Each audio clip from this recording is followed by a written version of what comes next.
Esta história poderia ter terminado de forma muito diferente se não fosse por uma casualidade. Aquela mesma sobre a qual falam nos noticiários com indisfarçável surpresa. Tudo se resumia a uma nota de dinheiro invulgar que apareceu na caixa registradora de um café comum nos arredores de Portland. Uma das funcionárias, ao contar a receita do dia, reparou numa mensagem estranha no dinheiro. 3 palavras curtas, escritas em letra pequena num canto da nota, que poderiam facilmente passar despercebidas. Essas palavras revelaram-se um pedido de ajuda, enviado da forma mais inesperada. Mas quem as escreveu e por quê, a polícia demorou muito a perceber. Nesse dia, 16 de abril, num subúrbio tranquilo e pacato de Portland, aconteceu algo de que se costuma falar apenas em sussurros. Kylie, de 11 anos, que regressava da escola pelo caminho habitual, desapareceu subitamente. A casa ficava a 20 minutos a pé da escola. O caminho passava por ruas pequenas, ladeadas de árvores, por relvados bem cuidados e casas idênticas. Um percurso comum, familiar até ao mais ínfimo detalhe. Kylie sempre seguia por ali, sem se desviar. Mas desta vez, não chegou a casa. A mãe deu o alarme 1h30 depois, assim que percebeu que a filha estava atrasada. Os pais afirmaram convictamente à polícia que Kylie não falava com estranhos e nunca entrava em carros de desconhecidos. Mas 1 hora depois, o telemóvel de Kylie foi encontrado pela polícia nos arbustos à beira da estrada. O aparelho estava desligado. Os últimos sinais de ligação indicavam que o telemóvel tinha sido desligado a cerca de 15 minutos de casa, no percurso habitual da menina. A última pessoa a ver Kylie nesse dia foi a vizinha Judy Wilkinson. A mulher reparou nela por volta das 3 da tarde, num cruzamento perto de uma pequena loja. Kylie caminhava calmamente sozinha. Judy lembrou-se que Kylie tinha algo nas mãos, talvez um pequeno embrulho ou saco, mas não conseguiu afirmar com certeza. A polícia tentou reconstituir o caminho restante de Kylie, mas revelou-se mais complicado do que o previsto. As buscas e os interrogatórios aos vizinhos não produziram quaisquer resultados. Surpreendentemente, nesse dia, as câmaras de vigilância na rua principal revelaram-se inúteis. Após uma recente falha de energia, ainda não estavam a funcionar. Esta circunstância complicou extremamente a busca por quaisquer pistas.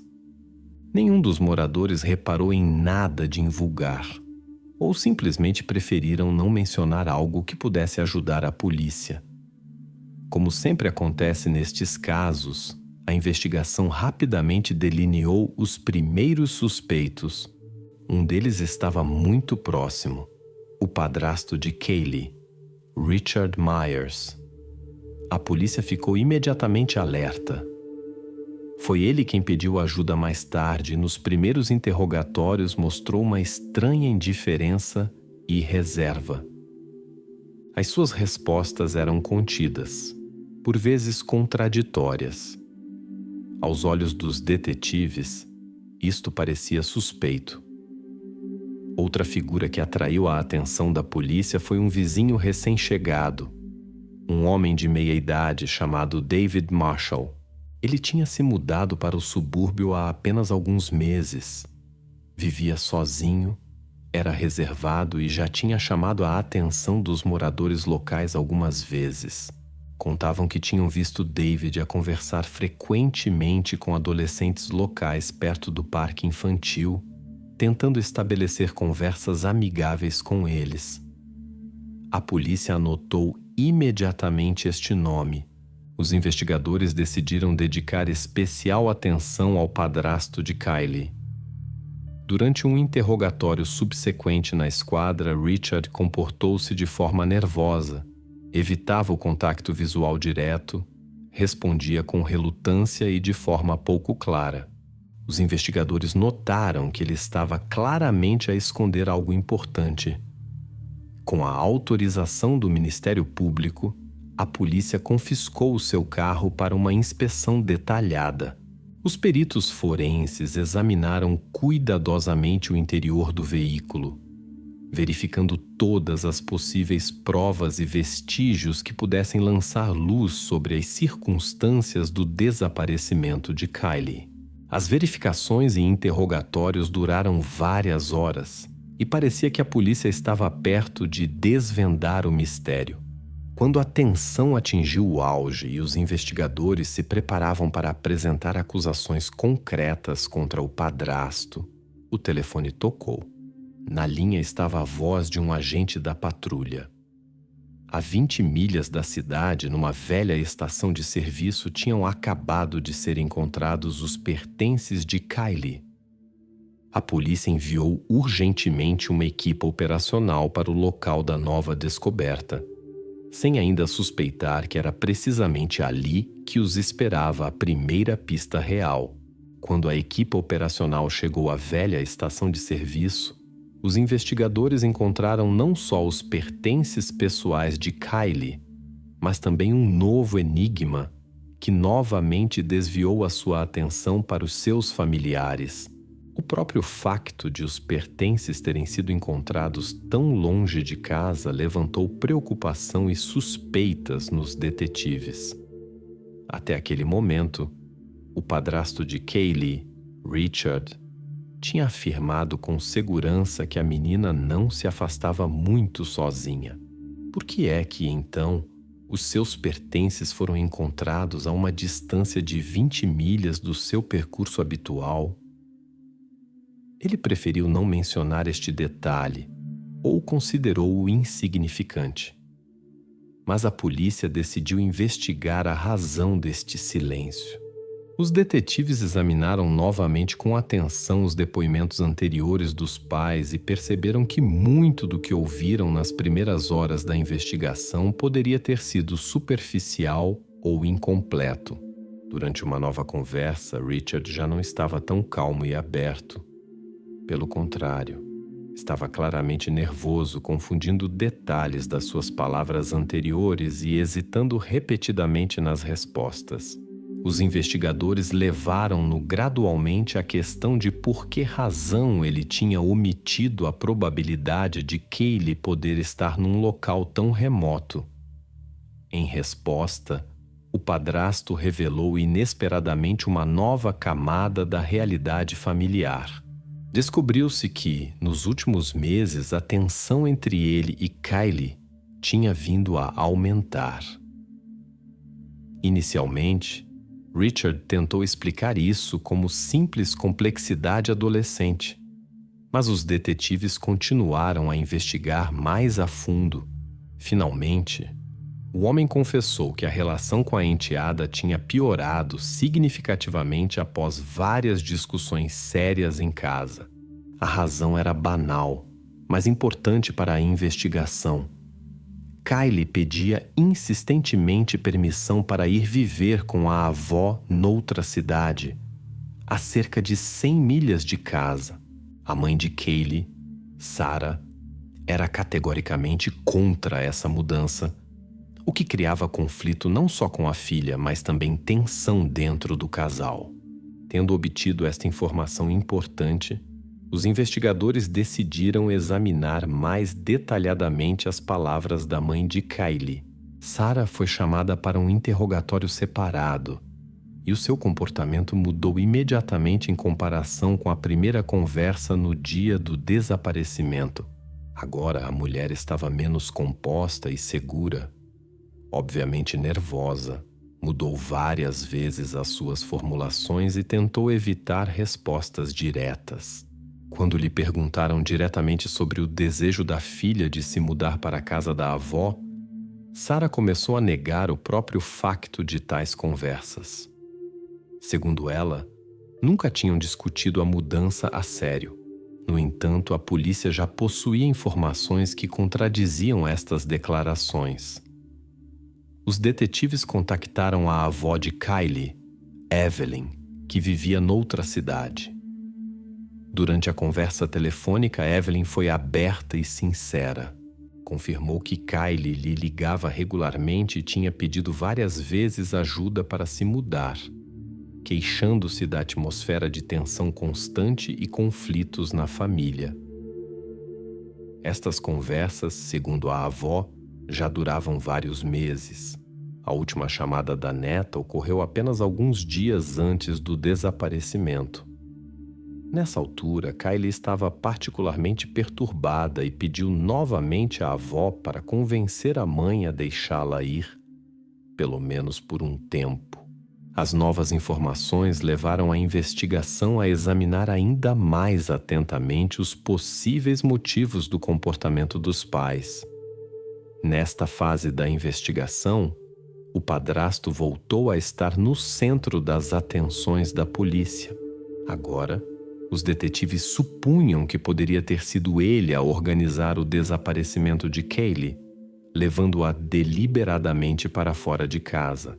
Possivelmente, o motivo seria o desejo de punir a esposa ou impedir a partida de Kylie para a casa da avó, o que poderia levar a sérios problemas na família e até mesmo ao divórcio.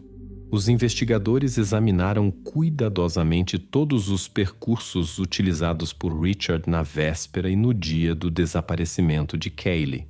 O seu carro, anteriormente confiscado para a perícia, foi novamente verificado, desta vez com especial ênfase nas deslocações fora da cidade. No entanto, a verificação não deu em nada. O carro do padrasto não foi registrado por nenhuma das câmaras localizadas nas estradas em direção à estação de serviço onde os pertences foram encontrados. Richard insistia que não tinha saído do subúrbio nos últimos dias e estava em casa no momento do desaparecimento da enteada. Nesta fase, as suspeitas da investigação transferiram-se definitivamente para a mãe. Os detetives consideravam-na não apenas como alguém que escondia algo importante, mas também como possível cúmplice ou organizadora do incidente. Teoricamente, Sarah poderia ter tentado resolver o problema dos conflitos familiares de forma radical, levando Kylie para longe de casa e depois encenando o seu desaparecimento. A polícia reexaminou as gravações das câmaras de vídeo instaladas nas casas dos vizinhos, mas novamente não encontrou nada útil. Sarah também afirmava que estava em casa no momento do desaparecimento da filha, embora fosse praticamente impossível confirmar isso. Não havia câmaras na casa deles, e nenhuma testemunha podia confirmar as suas palavras. No entanto, após uma verificação e interrogatórios minuciosos, a polícia foi forçada a admitir que Sarah não tinha a possibilidade física de organizar sozinha o desaparecimento da filha e levar os seus pertences para tão longe. Todas as versões revelaram-se insuficientemente convincentes. Quando a investigação estava quase num beco sem saída, chegaram dados das torres de telemóvel que mudaram todo o curso da investigação.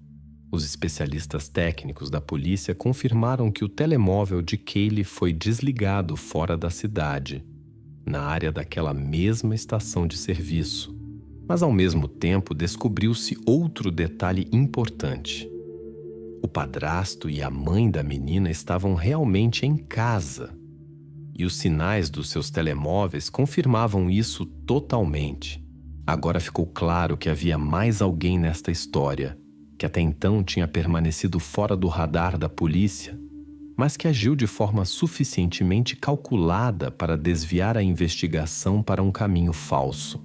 Depois de a versão familiar se ter revelado insustentável, a investigação voltou a dirigir a sua atenção para um dos primeiros suspeitos, o vizinho recém-mudado, David Marshall. Este homem, desde o início, levantou suspeitas na polícia, mas agora surgiram razões ponderosas para examinar a sua vida com muito mais atenção.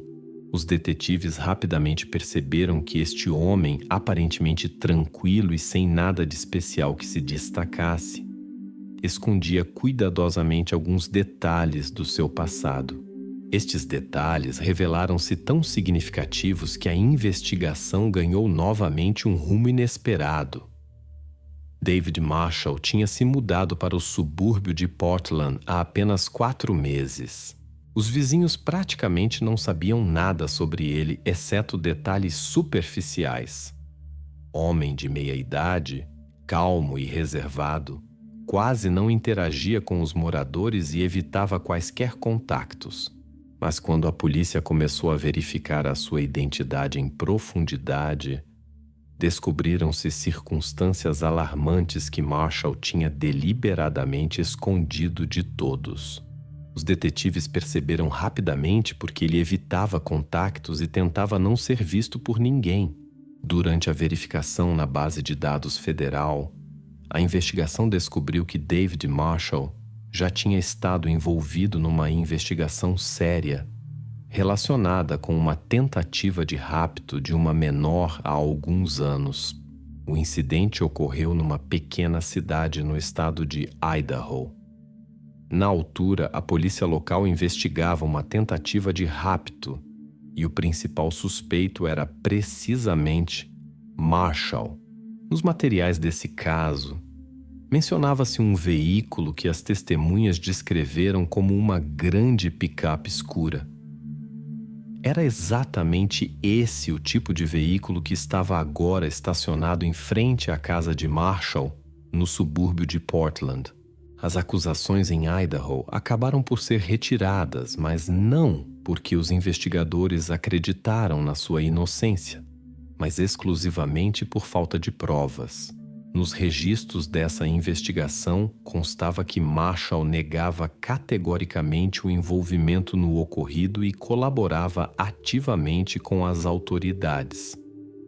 No entanto, os detetives de Portland notaram uma clara semelhança nas circunstâncias.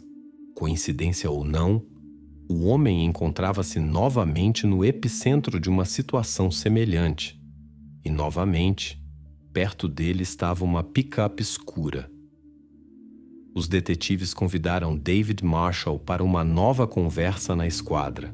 O homem entrou calmamente na sala de interrogatório, compreendendo claramente que o esperava uma conversa séria. O seu comportamento era surpreendentemente equilibrado.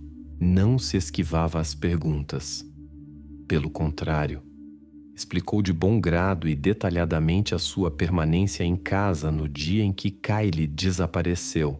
Afirmou com segurança que tinha trabalhado remotamente o dia todo, fornecendo à investigação acesso aos registros do seu computador de trabalho. A verificação desses registros confirmou um álibi parcial. De facto, Marshall passou a maior parte do dia em casa e esteve ativo na rede de trabalho. No entanto, a polícia ainda não conseguia excluir totalmente o seu envolvimento. A razão para isso foram os depoimentos dos adolescentes vizinhos que insistiram novamente que Marshall se tinha aproximado de Kylie várias vezes durante a última semana antes do seu desaparecimento. Os adolescentes afirmaram que ele tentou iniciar conversa com ela e que isso não parecia apenas amigável, mas como se ele quisesse ganhar alguma confiança. O próprio Marshall declarou que as conversas foram absolutamente inofensivas, que apenas lhe perguntou o caminho para a estação de correios local. Os adolescentes, no entanto, lembravam-se de forma diferente, embora as suas memórias não fossem suficientemente claras para que a polícia as pudesse usar como provas decisivas. Tendo em conta todos estes factos, a polícia decidiu realizar uma busca minuciosa na casa e no carro de Marshall. A operação foi realizada de madrugada, com a participação de peritos forenses e cães pisteiros. A casa do homem revelou-se asceticamente vazia e arrumada. Mobiliário mínimo, sem fotografias pessoais ou objetos que pudessem indicar passatempos ocultos ou estranhezas. Os peritos forenses verificaram cada divisão, cada prateleira e gaveta. Em seguida, examinaram com a mesma atenção o seu carro, dedicando especial atenção à bagageira e ao interior da picape. Todo o processo demorou várias horas, mas para surpresa e até alguma desilusão da polícia, não foi encontrada nenhuma prova ou objeto suspeito. Apesar disso, a intuição dos investigadores dizia que Marshall não podia ser perdido de vista. Ele continuava a ser uma pessoa potencialmente perigosa e continuaram a mantê-lo sob vigilância, registrando atentamente cada movimento seu.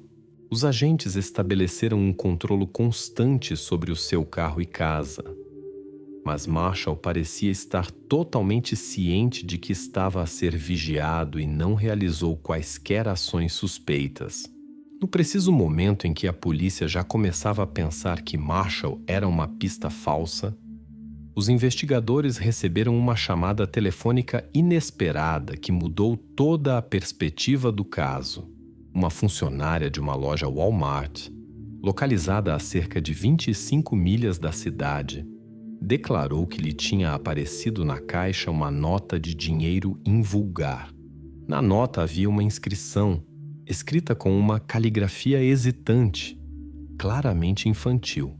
Nesse momento, a investigação percebeu finalmente que a história do desaparecimento de Caylee era muito mais complexa do que parecia anteriormente e que agora, talvez pela primeira vez, se tinham aproximado da verdadeira solução. Após a chamada urgente da funcionária do Walmart, os detetives chegaram imediatamente à loja. Os investigadores agiram rapidamente e profissionalmente, compreendendo que tinham obtido a primeira pista real após um longo período de investigação. A nota descoberta pela caixa parecia perfeitamente normal, exceto pela inscrição nítida feita com uma caligrafia pequena e hesitante. Chamo-me Caylee, 11 anos. Raptada. Liguem para o 911. Agora já não havia dúvidas. A mensagem era autêntica e destinava-se claramente a uma testemunha casual. A questão era outra. Como é que a nota tinha chegado à caixa registradora e quem a tinha entregado? Os detetives examinaram cuidadosamente as câmaras de videovigilância da loja, verificando cada segundo da gravação. Após um trabalho longo e meticuloso, conseguiram identificar o momento em que a nota entrou na caixa registradora. Um homem de meia idade, aparentando ter entre 35 e 40 anos, pagava calmamente em dinheiro por uma pequena compra: produtos alimentares, água, cigarros. Na gravação, o seu rosto era bem visível. Um homem comum, sem nada de notável que não levantava suspeitas na caixa ou nos outros clientes. Comportou-se calmamente, pagou e saiu da loja com confiança. No parque de estacionamento, o homem entrou numa velha picape cinzenta e desapareceu numa direção desconhecida. Esta descoberta fez a investigação avançar seriamente, permitindo pela primeira vez identificar um veículo específico envolvido no caso. A equipa operacional começou a procurar o proprietário do carro. Pelo número da matrícula, parcialmente visível nas gravações das câmaras de vídeo, a polícia rapidamente identificou o homem. O proprietário da picape cinzenta era Jason Taylor, de 37 anos, que nunca tinha constado em quaisquer relatórios policiais. Jason vivia numa pequena casa semi-abandonada na orla de uma área florestal perto da cidade de Sandy, localizada a cerca de 20 milhas do local do desaparecimento de Caylee.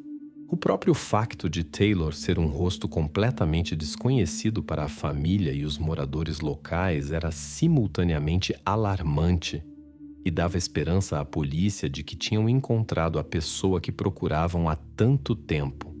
Os vizinhos praticamente não sabiam nada sobre ele. Jason raramente saía de casa, interagia minimamente com os outros, não tinha amigos na área. Este estilo de vida apenas reforçou as suspeitas da polícia sobre o seu possível envolvimento no rapto de Kaylee. Os investigadores decidiram agir imediatamente e sem aviso prévio. Em breve, carros da polícia cercaram a pequena casa e os agentes bateram à porta. Jason Taylor, para a surpresa da polícia, abriu a porta sem pânico e cumprimentou os agentes com contenção. Concordou prontamente em falar e deixou imediatamente a polícia entrar. Taylor respondeu calmamente a todas as perguntas dos detetives. Confirmou que tinha estado recentemente na loja Walmart, onde pagou em dinheiro, mas negou categoricamente qualquer relação com o desaparecimento de Kaylee. Segundo Jason, tinha recebido a nota suspeita numa estação de serviço no dia anterior. Taylor afirmou que não fazia ideia do que estava escrito no dinheiro e não tinha reparado em nada de invulgar. Falava com calma e confiança. Não se contradizia nos depoimentos e não levantava suspeitas ao nível do comportamento ou da maneira de falar. Ao mesmo tempo, os investigadores compreendiam que o criminoso poderia ter intencionalmente colocado aquela nota em circulação para desviar a investigação. Taylor encaixava perfeitamente nisso. Um homem sem ligações óbvias à família ou conhecidos de Kaylee, vivendo de forma bastante isolada para que as suspeitas se fixassem rapidamente nele. Nesse momento, os investigadores consideraram seriamente a versão de que Jason era apenas um peão no jogo de outra pessoa. No entanto, de acordo com as regras da investigação, os investigadores tinham de verificar cuidadosamente toda a informação. Fizeram uma inspeção superficial ao interior da casa de Taylor, sem notar nada de suspeito. A casa estava desarrumada, cheia de móveis velhos e objetos domésticos, mas nada indicava a presença de Kaylee. Inicialmente, parecia ser mais um beco sem saída na investigação, e Taylor poderia realmente ter sido vítima das circunstâncias, tornando-se um elo casual numa cadeia de manipulações complexas do verdadeiro criminoso. Após a inspeção da casa, os agentes saíram para o quintal, decidindo verificar a área em redor do edifício. O quintal estava cheio de lixo e coisas velhas, cobertas por uma camada de sujidade e pó. Inicialmente, os agentes não viram nada que merecesse atenção. Mas literalmente um segundo antes de saírem, um deles parou, notando algo invulgar atrás de uma pilha de pneus velhos de carro e tábuas. Entre o lixo velho, viu um pequeno objeto que se destacava nitidamente no ambiente sujo. Aproximando-se e afastando algumas tábuas, o agente viu uma mochila claramente distinguível. Nela estavam bordadas as iniciais de Kaylee. Já não havia dúvidas. Era a sua mochila escolar cuidadosamente escondida ali, no território controlado por Jason Taylor. O homem estava claramente a esconder algo, e agora toda a sua versão sobre a nota casual com a mensagem parecia uma invenção cuidadosamente preparada de antemão. Os detetives perceberam que a casualidade estava excluída. Isto significava apenas uma coisa. A investigação tinha se aproximado da resolução-chave e a história do desaparecimento de Kaylee estava muito mais perto do desfecho do que parecia há apenas uma hora. Depois de a polícia ter encontrado essa mochila de Kaylee no quintal de Jason Taylor, A casa foi imediatamente isolada e cuidadosamente inspecionada novamente, desta vez com a participação de uma equipe especial. Os investigadores agiram metodicamente, inspecionando as instalações metro a metro. Já compreendiam que esta casa guardava o principal segredo de todo o caso. Jason não resistiu nem impediu a busca. Observou silenciosamente o que se passava enquanto a polícia abria cada porta, cada armário, verificava o sótão e a cave. Em breve, atrás de uma porta fechada na parte de trás da casa, ouviu-se um barulho baixo, fraco, mas nítido. A porta estava trancada à chave e os agentes arrombaram-na sem demora. Atrás da porta, numa pequena sala quase vazia, a polícia encontrou Kaylee. Estava viva, mas extremamente exausta e abatida. Os vários dias passados em completo isolamento tinham claramente afetado o seu estado. Apesar disso, ao ver os agentes, conseguiu dizer o seu nome em voz baixa e confirmou que tinha sido ela a escrever a mensagem na nota. Os detetives levaram Kaylee cuidadosamente para fora, onde foi imediatamente entregue aos médicos da ambulância. Jason Taylor foi preso no local e não tentou resistir. Já no momento em que lhe colocavam as algemas, confessou calmamente: "Sim, fui eu." Os interrogatórios subsequentes e a verificação das suas declarações permitiram reconstituir completamente o quadro do dia em que Kaylee desapareceu. Taylor contou tudo sem emoção, com uma precisão e detalhe assustadores. Tinha observado previamente a área, estudando os percursos e hábitos de Kaylee e de outros moradores. Jason esperou calmamente pelo momento certo, e este apresentou-se muito em breve. No dia do desaparecimento, aproximou-se de Kaylee, apresentou-se como amigo dos pais e explicou convincentemente que a mãe lhe tinha pedido para a levar à casa. Usando o conhecimento sobre a família da menina que tinha obtido anteriormente observando de longe, conseguiu convencer Kaylee a entrar no carro sem dificuldade. O telemóvel, para excluir a possibilidade de rastreamento, pegou imediatamente e desligou, atirando-o mais tarde para os arbustos na estrada. Depois, Jason levou Kaylee para sua casa, trancando-a numa pequena sala, previamente preparada para manter retida. Mas foi precisamente neste seu plano bem pensado que surgiu um erro crítico do qual ele nem suspeitava. Graças ao hábito de Kaylee de ver vídeos sobre investigações de crimes reais, ela conseguiu manter a clareza de pensamento mesmo numa situação crítica. Quando Taylor deixou a carteira sem vigilância, ela retirou discretamente uma nota, escreveu a mensagem e colocou-a de volta. Foi graças a esta ação simples e praticamente imperceptível que ela conseguiu deixar um rastro, que posteriormente se tornou a chave para a sua libertação. Durante o interrogatório, Jason Taylor surpreendeu até os detetives experientes com a sua absoluta frieza. Descreveu calma e consistentemente cada detalhe do ocorrido, sem mostrar o menor sinal de remorso.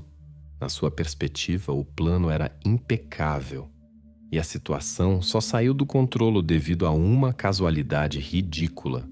O que mais o surpreendia não era o facto de a polícia o ter conseguido localizar, mas sim como uma simples caixa de supermercado reparou numa pequena inscrição numa nota que mais ninguém poderia ter visto. Apenas isso, segundo o próprio Taylor, destruiu o seu plano. E agora ele compreendia que negar o óbvio era inútil. Os detetives, ouvindo a sua confissão, percebiam quão próximo esteve um desfecho trágico. Compreendiam claramente que, se a caixa não tivesse reparado na inscrição, a investigação poderia ter terminado de forma completamente diferente. Esta constatação causava uma sensação pesada de inquietação, mesmo naqueles que, ao longo da sua carreira, tinham visto muitos casos semelhantes. Um único pequeno detalhe virou tudo, e foi precisamente graças a ele que Kaylee permaneceu viva. O julgamento de Jason Taylor foi rápido e inequívoco. As provas, confissões e depoimentos foram suficientes para que o juiz proferisse a sentença máxima possível: 40 anos de prisão sem direito à liberdade condicional. Nas suas alegações finais, o juiz sublinhou que apenas a determinação e a desenvoltura da própria Kaylee impediram o criminoso de levar o seu plano até ao fim. A história do resgate de Kaylee rapidamente chegou às notícias nacionais, causando grande repercussão pública. Mas a atenção dos jornalistas e do público era atraída nem tanto pelo próprio crime, mas pela invulgar desenvoltura de Kaylee. Foram precisamente as suas ações, habilidade e intuição, adquiridas graças à visualização de vídeos de true crime, que permitiram à menina literalmente salvar-se a si mesma. Este aspecto foi especialmente destacado em todas as reportagens, tornando o caso de Kaylee um dos exemplos mais discutidos de quão importante é ter competências básicas de sobrevivência e consciência de como se comportar em situações extremas. Kaylee, que regressou à casa e recuperava gradualmente do que tinha passado, recusou-se a falar com a imprensa. Apenas regressou à vida normal, na medida do possível, sem palavras grandiloquentes, sem alarde, sem conclusões morais. A sua história tornou-se prova de que, por vezes, o conhecimento e o comportamento sensato são mais importantes do que quaisquer outros fatores. Para a investigação, este caso tornou-se um lembrete vívido de quão tênue pode ser a linha entre o sucesso e o fracasso. E como, por vezes, um único detalhe é capaz de mudar completamente o resultado de uma investigação. Sem emoções, sem conclusões rebuscadas, apenas factos que falam por si e a realidade seca, mas convincente. Ela foi raptada e mantida em isolamento total durante 10 anos. Durante todo esse tempo, foi tratada e criada não como um ser humano, mas como uma criatura silenciosa, privada do direito de falar e ser ouvida. Quase ninguém sabia o que se passava com ela por detrás das portas fechadas de uma pequena casa rural. Mas quando a porta se abriu, após 10 longos anos, a verdade chocou até os investigadores mais experientes. Primavera de 2008. Uma pequena povoação no sul da província espanhola de Sevilha.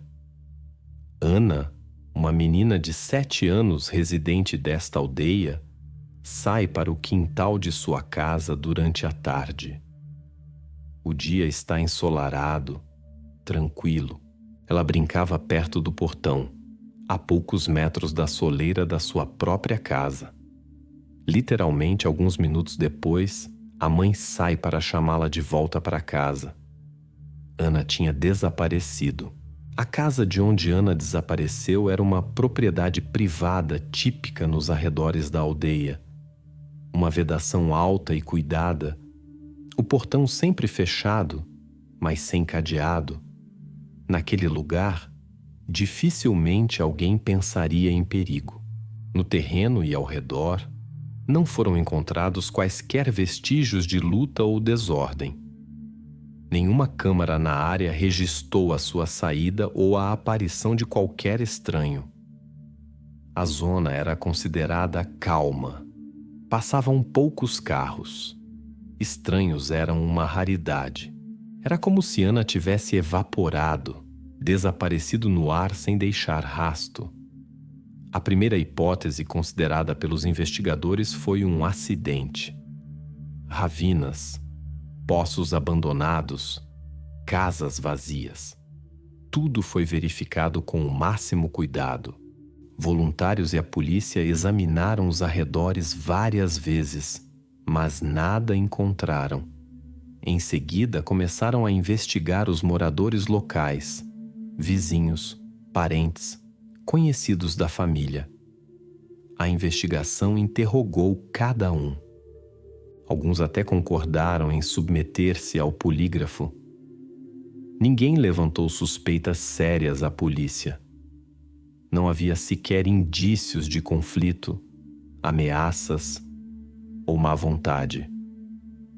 Os dias seguintes transformaram-se em semanas e depois em meses. Os investigadores ficaram sem hipóteses. Ana foi oficialmente declarada desaparecida. O caso rapidamente arrefeceu, transformando-se de uma investigação ativa numa pilha de papéis na secretária do investigador. Passaram exatamente 72 horas desde o desaparecimento de Ana. Nenhuma das hipóteses foi confirmada. As equipas de busca vasculharam cada canto ao redor da aldeia e mais além, mas não encontraram nem a menor prova do que tinha acontecido. A situação parecia impossível. Uma pessoa não pode desaparecer sem deixar rasto, especialmente numa área tão tranquila. Mas Ana desapareceu exatamente assim. Os pais, desesperados por encontrar a menor pista, recorreram à imprensa. A história ganhou repercussão pública. Mas com o tempo, o interesse começou a diminuir e a atenção do público voltou-se para outros acontecimentos. Ana foi esquecida. Para muitos, tornou-se apenas mais uma estatística de pessoas desaparecidas. A investigação foi oficialmente suspensa. Formalmente, o caso permanecia aberto, mas na realidade, ninguém mais se ocupava dele seriamente. O nome de Ana entrou para a lista de desaparecidos sem rasto. O tempo continuava a avançar. Passou um ano. Ninguém entrou em contato. Ninguém deixou pistas anônimas ou bilhetes. Nenhuma testemunha depois. Parecia que a história tinha chegado definitivamente a um beco sem saída. Passou mais um ano e depois outro. Gradualmente deixaram de falar e de se lembrar. Restavam apenas os pais, que não paravam as buscas, mas já não tinham esperança de encontrar respostas. Continuavam a afixar cartazes, a contactar jornalistas, a escrever cartas para diversas instâncias sem obter respostas. E assim continuou, ano após ano. Os vizinhos habituaram-se a ver o olhar vazio da mãe de Ana, que continuava à espera de notícias que nunca chegavam. O caso transformou-se num daqueles mistérios para os quais ninguém espera obter uma resposta. Mas, 10 anos depois, ocorreu um desfecho inesperado. Foi então que ficou claro: Ana nunca tinha saído daquela aldeia. Durante todo esse tempo esteve por perto, escondida dos olhos das pessoas. A descoberta de Ana, uma década depois, revelou não só o destino da desaparecida, mas também a verdade verdadeiramente terrível sobre como ela viveu todo esse tempo. Mas o que exatamente aconteceu durante esses 10 anos e quem estava por trás do desaparecimento só se tornaria claro muito mais tarde. Por enquanto, a história de Ana estava longe de terminar. Desde o desaparecimento de Ana, um facto estranho não abandonava os investigadores. Era um dia claro normal, uma hora tranquila do dia quando toda a aldeia deveria estar à vista uns dos outros. E, no entanto, nenhum dos vizinhos viu Ana sair do seu quintal. Como pôde acontecer que naquele dia simplesmente ninguém tenha notado a pequena pessoa? Ana era conhecida na aldeia pela sua natureza introvertida. Brincava sempre sozinha. Raramente saía do terreno e quase nunca convidava outros para sua casa. Os pais consideravam isso um traço normal de caráter. Não gostava de companhias barulhentas, preferia brincadeiras tranquilas. Talvez por isso, naquele dia, a sua ausência não tenha sido notada imediatamente. Na aldeia, as casas ficavam a uma distância considerável umas das outras. O terreno vizinho mais próximo ficava a cerca de 100 metros. O seguinte, ainda mais longe. O território era aberto, mas com vegetação densa e árvores que bloqueavam a vista. Mesmo que se quisesse ver o que se passava nos quintais vizinhos, era difícil. Os vizinhos mais próximos, um casal de idosos que vivia na casa em frente, do outro lado da estrada. Viviam ali há mais de 40 anos. Conheciam todos os habitantes da aldeia, mas raramente saíam à rua. Foi este casal que afirmou não ter visto Ana naquele dia. Disseram mesmo à investigação que nem sequer se lembravam da última vez que tinham notado a menina na rua. Outros vizinhos, interrogados pela polícia, também declararam não ter notado nada de invulgar.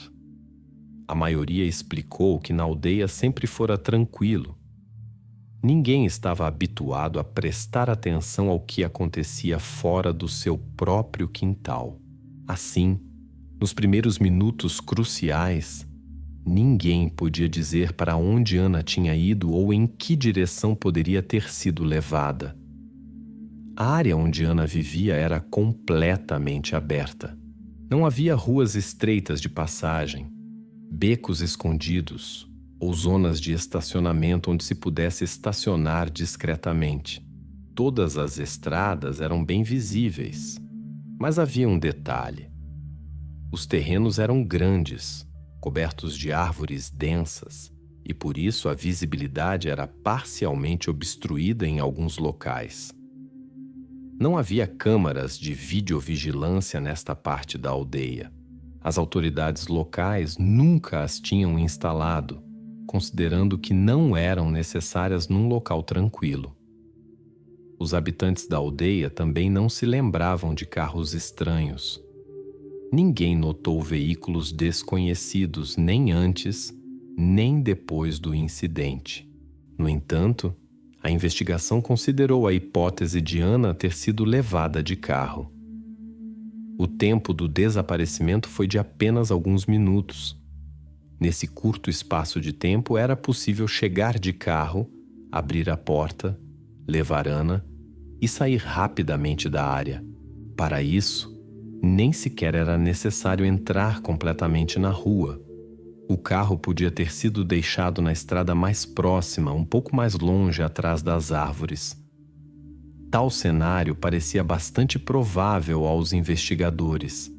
Os especialistas estudaram repetidamente os mapas da área e entrevistaram os moradores locais, tentando encontrar quaisquer detalhes que pudessem ter sido omitidos anteriormente.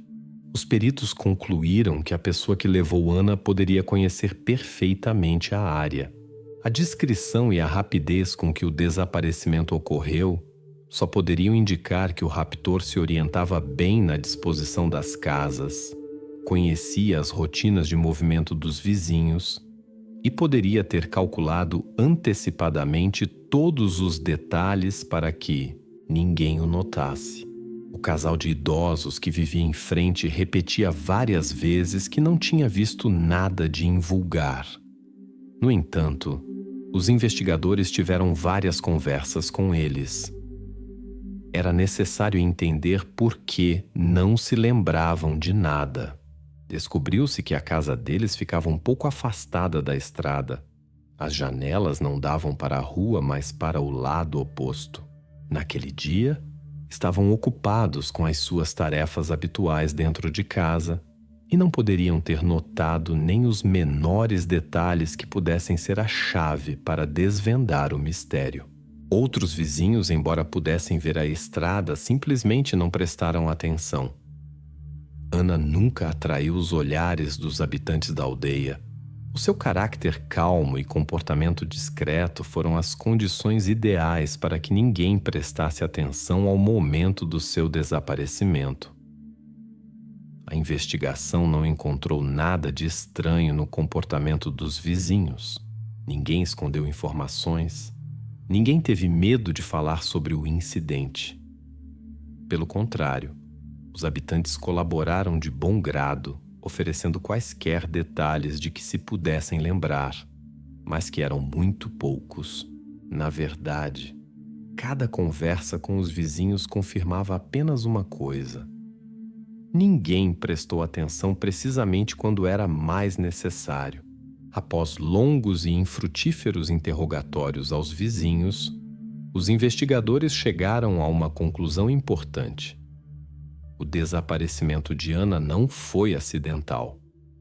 Excluíram a possibilidade de ela ter saído sozinha ou se ter perdido. Foi reconhecida a única versão realista. Ela foi levada propositadamente. No entanto, esta versão não pôde ser confirmada por testemunhas nem por provas físicas. Em nenhuma estrada foram encontrados vestígios de pneus de um carro desconhecido. Nenhum dos moradores locais viu uma pessoa desconhecida entrar num carro ou levar alguém. A versão permanecia provável, mas indemonstrável. Algum tempo depois, a polícia formulou oficialmente a conclusão: o desaparecimento ocorreu com a participação de terceiros. Mas isso era apenas uma suposição, não apoiada por provas concretas. O caso voltou a entrar num beco sem saída, pois sem testemunhas e provas era impossível avançar.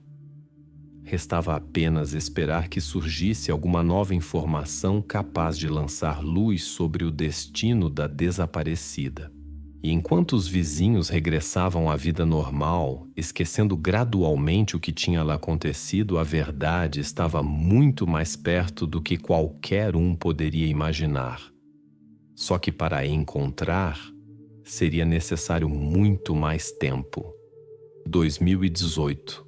Já tinham passado 10 anos desde o dia em que Ana desapareceu. Durante esse tempo, o caso parecia ter sido irremediavelmente arquivado pela polícia. Mas numa noite, o serviço de emergência recebe uma chamada. Uma mulher, com voz ansiosa, pede ajuda urgente, afirmando que o seu filho adulto se tornou subitamente incontrolável e agressivo. A voz da mulher treme de medo.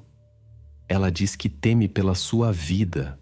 Parecia um conflito doméstico comum, não fosse uma circunstância importante. A casa para onde os polícias se deslocam fica a apenas 20 quilômetros da aldeia onde Ana desapareceu 10 anos antes. A casa para onde a patrulha da polícia se dirige está localizada num local isolado, fora da área povoada. Uma construção antiga, semi-destruída, rodeada por arbustos densos, praticamente invisível da estrada. Ali vive uma mulher idosa e o seu filho adulto. O homem tinha acabado de fazer 30 anos. Não trabalha em lado nenhum. Nunca antes tinha chamado a atenção da polícia. Não tem antecedentes criminais. De acordo com os dados oficiais, não está registrado em nenhum serviço. Nunca foi autuado nem por pequenas infrações. Os vizinhos, que a polícia interroga já depois da chamada, descrevem o homem de forma sucinta. Estranho. Praticamente não sabem nada sobre ele porque quase não sai de casa e raramente fala com as pessoas. Quando o viam na rua, o homem parecia sempre introvertido, evitava conversas e não olhava nos olhos. Os locais preferiam evitá-lo, não entrar em contato. Ao mesmo tempo, a mãe nunca antes se tinha queixado do filho à polícia, embora os vizinhos ouvissem discussões ocasionais dentro de casa. Mas esses conflitos não ultrapassavam o âmbito das disputas domésticas normais. Ninguém tinha chamado a polícia até aquele dia, e as patrulhas nunca tinham ido àquele endereço. Os polícias, ao chegarem ao local da chamada, encontram uma mulher assustada com sinais evidentes de ferimentos. Ela informa que o conflito começou depois de ter tentado subir ao segundo andar da casa deles. O homem há muito que proibia a mãe de aceder lá, mas naquele dia ela decidiu ser persistente. Quando a mulher tentou subir, o filho perdeu inesperadamente o controle, começou a gritar e depois agrediu-a. Ela conseguiu libertar-se e chamar a polícia. Estas palavras alertam imediatamente as autoridades. O que há de tão especial no segundo andar se até a mãe está proibida de lá ir? Os polícias detêm rapidamente o homem. Ele não resiste. Parece abatido e ansioso, mas recusa-se a responder a perguntas e a explicar o seu comportamento. Nesse momento, um dos patrulheiros decide inspecionar a casa e verificar o segundo andar, mas ao subir, os polícias não notam nada de invulgar. Uma casa velha normal, sujidade, desordem, escuridão. A dada altura, ouve-se um som estranho no andar de cima. Inicialmente, os polícias pensam que é apenas um animal, talvez um gato ou um rato. Mas o som repete-se e torna-se claro. Há algo lá em cima. Os polícias examinam atentamente o segundo andar, escutando com atenção. Os sons vêm da zona sob o telhado onde fica o sótão, mas não conseguem subir imediatamente. O acesso ao sótão está firmemente fechado e até parcialmente tapado com tábuas de madeira. Dá uma impressão de que foi feito de propósito para que ninguém estranho pudesse entrar facilmente. A estranheza da situação leva a polícia a agir com mais determinação. Chega um reforço policial à casa. Os agentes começam cuidadosamente a abrir a parte fechada do sótão. Isto leva muito tempo, e quanto mais perto os polícias se aproximam do objetivo, mais nítidos se tornam os sons. Já não é um animal. Os polícias percebem que há certamente alguém vivo lá em cima. Os polícias chamam uma brigada especial, preparando-se para qualquer eventualidade. O homem, anteriormente detido e colocado no carro da polícia, fica cada vez mais nervoso, embora continue sem dizer uma palavra. Simplesmente fica em silêncio, observando o que se passa pela janela do carro. 2 horas depois, os polícias abrem completamente a zona tapada do sótão. O espaço é pequeno, escuro, sujo, quase sem acesso a ar e luz. Quando os agentes apontam a lanterna para lá, mal acreditam no que veem. Neste ponto, a investigação entra numa fase completamente nova. O que os polícias encontram lá em cima choca até os agentes experientes, habituados a situações mais invulgares e difíceis. Uma chamada normal por causa de uma discussão doméstica transforma-se num evento de escala nacional. Os policiais contactam urgentemente a central.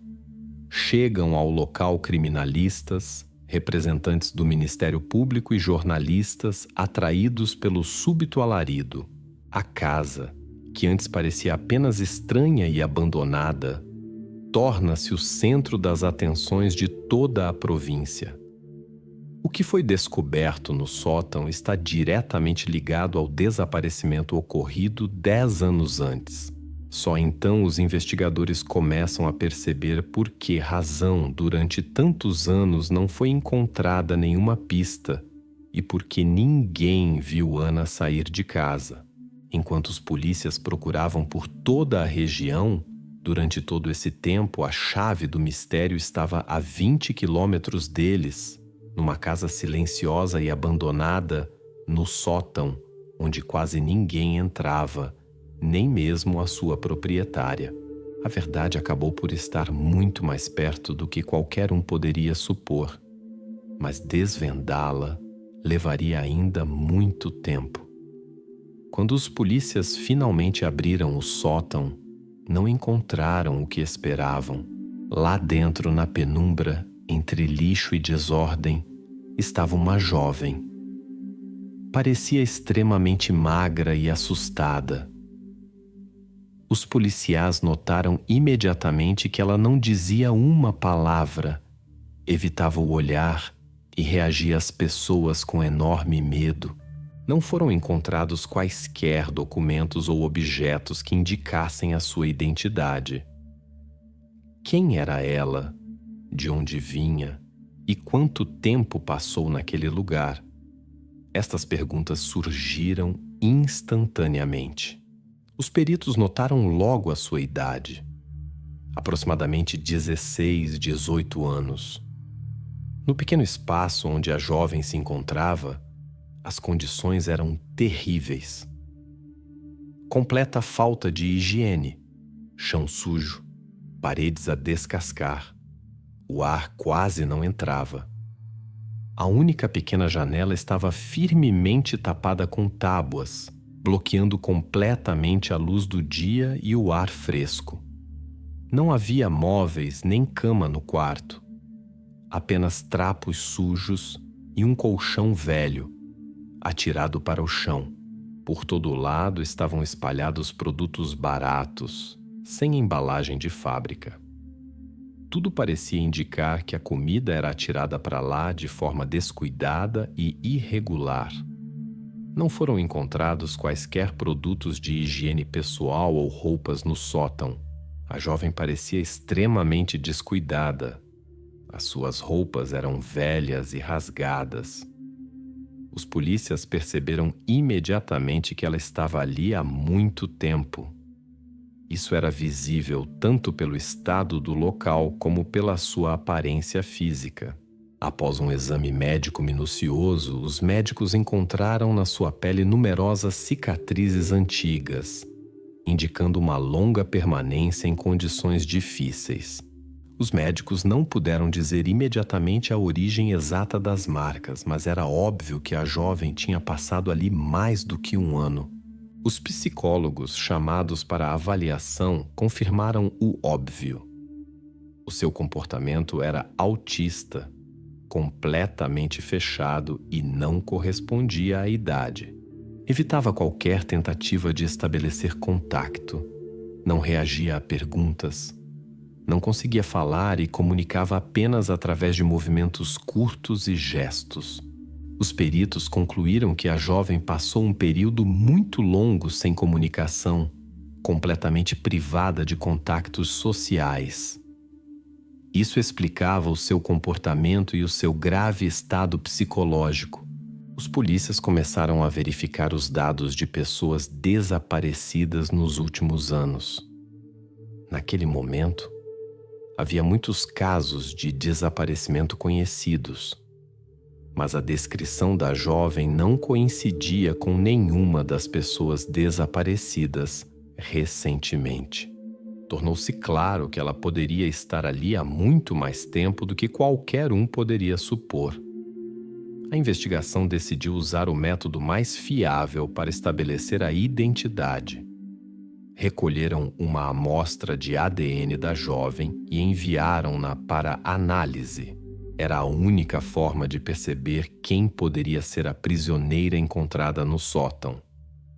O teste foi enviado para o laboratório central e os resultados eram esperados em pelo menos alguns dias. Enquanto estas análises decorriam, a polícia interrogou novamente o homem detido e a sua mãe, na esperança de obter alguma informação. No entanto, o detido continuou em silêncio, recusando-se a dar explicações. A sua mãe estava completamente confusa e afirmava que não sabia nada sobre a existência da jovem no sótão. Os agentes das forças de segurança também realizaram uma nova inspeção ao local da descoberta, recolhendo quaisquer provas possíveis, mas nada que pudesse ajudar na identificação imediata da jovem foi encontrado. Passou uma semana inteira de espera até que os resultados da análise de ADN estivessem prontos. Durante esse tempo, a jovem encontrada permaneceu numa instituição médica sob constante vigilância de médicos e psicólogos. O seu estado estabilizou gradualmente, mas o contato com os outros não foi estabelecido. Finalmente chegou à esquadra da polícia a resposta oficial do laboratório. Os resultados da análise de ADN permitiram estabelecer a identidade da jovem de forma inequívoca. Esta jovem era Ana, a mesma Ana que desapareceu 10 anos antes numa pequena aldeia no sul da província de Sevilha. Durante todos estes anos, foi considerada irremediavelmente desaparecida. Mas agora descobriu-se o principal. Ana estava viva. Imediatamente após a identificação de Ana, a investigação concentra todas as forças no estudo da identidade do seu raptor. Agora, a polícia tem não só a vítima, mas também um suspeito, detido na sua própria casa.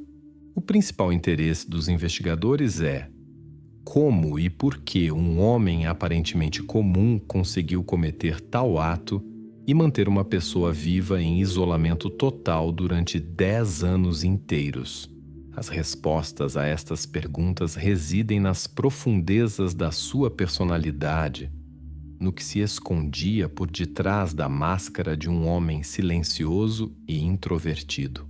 A primeira coisa que a polícia descobre é que o suspeito nunca antes tinha chamado a sua atenção. Não tinha problemas com a lei, nem uma única detenção, nenhuma queixa de vizinhos, nem multas, nem suspeitas. Durante todos os anos em que viveu na pequena casa com a mãe, o homem não atraiu de forma alguma a atenção das autoridades. Na sua biografia não constam nem as infrações mais insignificantes. Mas durante o estudo da documentação médica, a investigação encontra um facto importante. Na adolescência, foi-lhe diagnosticado um transtorno de comportamento. Na altura, os médicos notaram instabilidade emocional, problemas no controle da agressividade e sinais acentuados de associalidade. No entanto, ele nunca esteve sob acompanhamento psiquiátrico constante. Não recebeu tratamento especializado e não esteve sob controle médico permanente. O homem não trabalhou em lado nenhum durante muitos anos. Passava praticamente todo o seu tempo em casa, em reclusão. Os vizinhos lembram-se que até as compras simples eram feitas na maioria das vezes pela mãe. Raramente o viam na rua e nunca falava com ninguém. A casa e o seu segundo andar eram uma zona que ele controlava completamente. Nem mesmo a mãe do homem subia lá, limitando-se a viver e a realizar as suas atividades no primeiro andar. Ela não interferia e não fazia perguntas desnecessárias, permitindo-lhe, essencialmente, dominar completamente o espaço do segundo andar, onde se encontrava o sótão com o esconderijo. No decurso da investigação posterior, os investigadores estabelecem os detalhes cruciais do rapto de Ana. O homem concretizou o seu plano no mesmo dia em que a menina desapareceu da vista da mãe. Preparou-se antecipadamente para esta ação, indo à aldeia no seu carro, que naquela altura já tinha sido retirado do registro oficial. O automóvel, embora estivesse em boas condições, juridicamente já não existia, o que significa que era impossível rastreá-lo pelos métodos padrão. Para se deslocar, usou exclusivamente estradas secundárias, contornando as estradas principais e evitando áreas povoadas. Foi por isso que nenhum dos vizinhos ou testemunhas ocasionais se lembrou deste carro. A investigação descobriu que o carro foi escondido imediatamente após o crime e praticamente nunca mais foi usado abertamente pelo homem. Durante todos os anos seguintes, o suspeito praticamente não saiu dos limites da sua casa, minimizando os contactos com o mundo exterior e reduzindo-os apenas a raras e curtas saídas do terreno. Ana esteve todo esse tempo no sótão, em isolamento absoluto, inacessível até mesmo para a mãe do raptor. A principal questão que ocupava a polícia e os psiquiatras envolvidos no caso era a motivação do suspeito. Ele não exigiu resgate e não demonstrou comportamento que pudesse estar relacionado com conotação sexual. Todas as ações do raptor tinham um caráter completamente diferente. Os psiquiatras que trabalharam com os materiais do caso constataram: o homem demonstrava um modelo de comportamento típico, denominado na psicologia criminal como obsessivo controlador. O objetivo principal para ele não era causar dano ou obter algum benefício material. O seu verdadeiro objetivo era o controlo total e sem contacto sobre outra pessoa. Este estado é chamado de modelo clássico de comportamento isolacionista. Este tipo de raptores mantém as suas vítimas não por lucro, mas para satisfazer uma necessidade interna e inconsciente de controle total e poder sobre a vida de outra pessoa. No isolamento da vítima, eles obtêm poder total, pois privam a pessoa de todos os contactos externos e de qualquer hipótese de resistência ou fuga. Os peritos também observam que o suspeito não demonstrava sinais de arrependimento ou remorso, mas ao mesmo tempo não exibia agressividade evidente nos interrogatórios. O seu comportamento permanecia passivo e distante, como se não compreendesse totalmente a gravidade do seu crime. Durante os primeiros interrogatórios, o homem foi lacônico. Não evitava conversar com os polícias, mas respondia de forma curta e evasiva. A pergunta direta sobre por que cometeu o rapto e manteve Ana presa durante tantos anos, o homem pronuncia apenas uma frase: "Não pensei que alguém ainda a procurasse." Esta curta declaração torna-se chave para a compreensão do estado psicológico do raptor.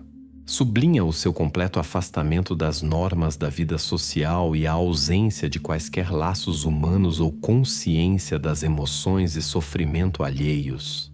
A investigação prepara-se para passar à fase seguinte: estabelecer o quadro completo do crime e da vida do homem antes e depois do rapto de Ana. Mas isso já será a próxima página de uma história cheia não só de detalhes terríveis, mas também de questões profundas para as quais ainda não foram encontradas todas as respostas. Depois de Ana ter sido encontrada e a sua identidade estabelecida, começou uma fase não menos complexa: o seu regresso à vida normal. Médicos, psicólogos e serviços sociais depararam-se com uma realidade que raramente encontravam, mesmo nos casos mais graves. Ana passou 10 anos em cativeiro total. Agora, a principal tarefa era compreender em que estado ela se encontrava e como superar as consequências da sua longa isolação. Os primeiros exames médicos mostraram que o estado de Ana era extremamente grave. Os médicos diagnosticaram oficialmente privação severa, ou seja, a ausência total de contato social normal e de estímulos para o desenvolvimento durante um longo período. Tais casos são raros. Por isso, os especialistas prepararam-se para um processo de recuperação longo e difícil. A sua fala estava ao nível de uma pessoa de 5, 6 anos, apesar de a sua idade biológica já se aproximar da maioridade. Ana quase não compreendia as perguntas que lhe eram dirigidas. Não conseguia responder de forma coerente, limitando-se apenas a sons isolados ou gestos. Os reflexos de Ana estavam muito enfraquecidos. O organismo reagia lentamente. Os movimentos eram rígidos e inseguros. Os psicólogos notaram que mesmo ações cotidianas simples, como pegar num objeto, abrir uma porta ou vestir-se, lhe causavam sérias dificuldades. Isto significava que durante todo o tempo do seu isolamento ela não teve de usar as habilidades cotidianas mais simples. A adaptação social de Ana estava completamente ausente. Não conseguia interagir nem mesmo ao nível mais primitivo com outras pessoas.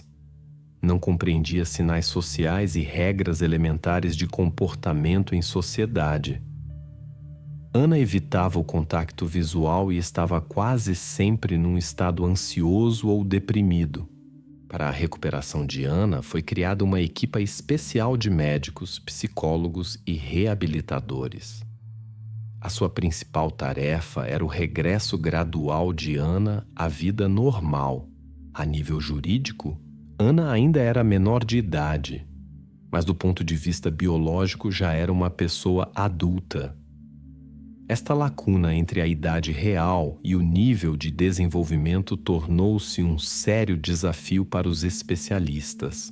Psicólogos e médicos chegaram a uma conclusão unânime. Ana teria de reaprender a viver, começando pelas coisas mais básicas, como se tivesse nascido pela segunda vez. Teria de dominar as habilidades mais simples de comunicação, comportamento em sociedade e autocuidado elementar. A equipa de reabilitação trabalhava com ela diariamente, introduzindo-a gradualmente em novas condições. Paralelamente, decorria o processo jurídico de restabelecimento da sua identidade. A mãe de Ana foi convidada para o reconhecimento oficial, que foi confirmado durante a perícia médico-legal de ADN. A mãe reconheceu Ana sem erro. Apesar dos 10 anos de separação e da aparência radicalmente alterada da filha.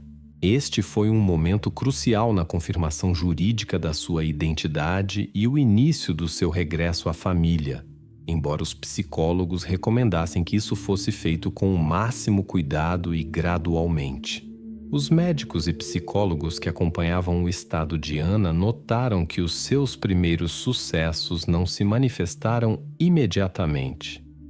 No entanto, a terapia diária começou a dar frutos. 3 meses após a sua descoberta, Ana pronunciou pela primeira vez palavras com sentido.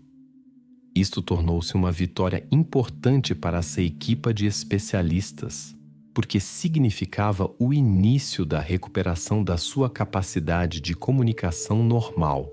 As suas primeiras palavras foram simples e curtas, quase como as de uma criança pequena que está a começar a falar. Mas para os médicos e para a mãe de Ana, significavam muito mais. Eram a prova de que 10 anos de isolamento total não tinham destruído definitivamente a sua capacidade de perceber o mundo e interagir com ele. Pouco depois de Ana começar a falar, os psicólogos começaram a introduzir metodologias adicionais. Aulas de escrita, leitura e desenho. A sua fala tornou-se gradualmente mais rica e clara, e a própria Ana começou a mostrar mais interesse pelo que acontecia à sua volta. Começou a tomar consciência de si mesma e do espaço em que se encontrava. Vários meses após as primeiras palavras, Ana começou a escrever frases curtas e palavras simples. Expressava os seus pensamentos no papel com muito mais facilidade do que oralmente. Esta foi uma etapa importante, pois através da escrita, os psicólogos conseguiram obter os primeiros testemunhos com sentido sobre o que lhe aconteceu no isolamento. Algum tempo depois de Ana começar a escrever, conseguiu expressar memórias mais complexas. Gradualmente, passo a passo, começou a contar sobre eventos específicos do seu passado. A primeira e mais importante memória que Ana conseguiu descrever claramente foi o dia em que foi levada da sua casa. Lembrou-se detalhadamente do local onde brincava antes do desaparecimento e de como um homem desconhecido a colocou num carro. Esta memória confirmou a versão da investigação de que o raptor a levou rapidamente e de forma discreta. Assim, a recuperação gradual da fala e da capacidade de expressar pensamentos permitiu à investigação compreender ainda mais profundamente o que aconteceu no dia do seu desaparecimento. Agora que Ana conseguia contar o que aconteceu, os investigadores e psicólogos perceberam que a reabilitação, embora longa e difícil, era possível. Os médicos continuaram a trabalhar com ela diariamente, devolvendo-a gradualmente à vida da qual foi violentamente arrancada 10 anos antes. E embora ainda houvesse muitas dificuldades pela frente, as suas primeiras palavras e memórias tornaram-se uma prova sólida de que o regresso era possível. Depois que o estado de Ana começou a melhorar gradualmente e os seus depoimentos se tornaram compreensíveis para a investigação, começou a fase final deste caso, o julgamento. A sociedade espanhola, que tomou conhecimento dos detalhes deste crime, esperava apenas uma coisa: como exatamente o tribunal avaliaria o que aconteceu durante 10 anos na casa do arguido e qual seria a punição.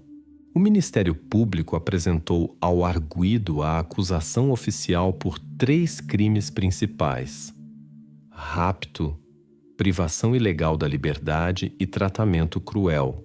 Cada uma destas acusações era confirmada por dezenas de testemunhos, relatórios de psicólogos, perícias médicas e forenses.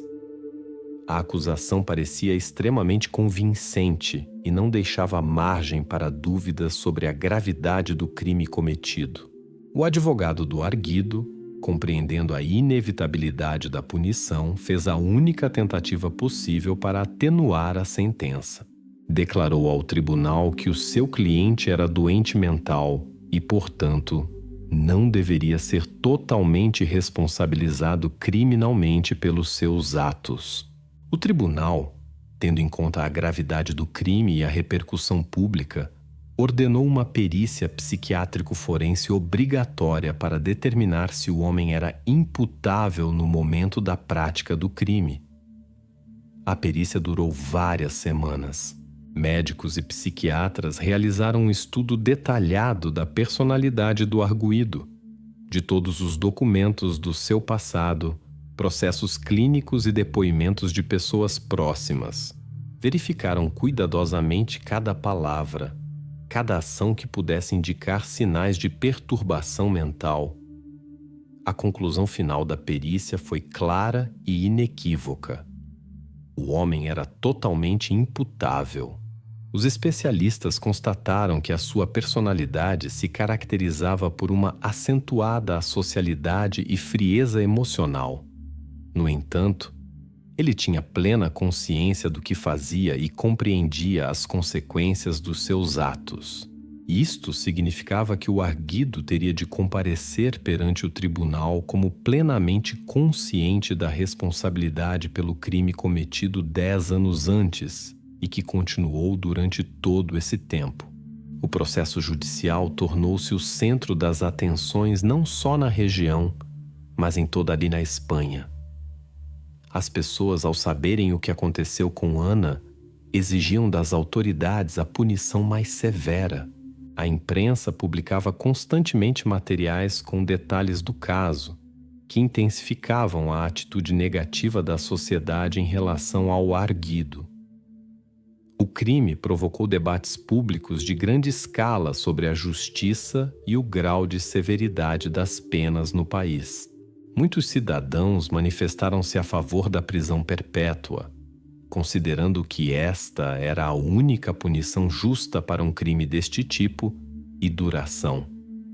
No entanto, em Espanha, a prisão perpétua não é aplicada na prática judicial. Por isso, O Ministério Público pediu a pena máxima possível prevista na legislação espanhola, tendo em conta a gravidade.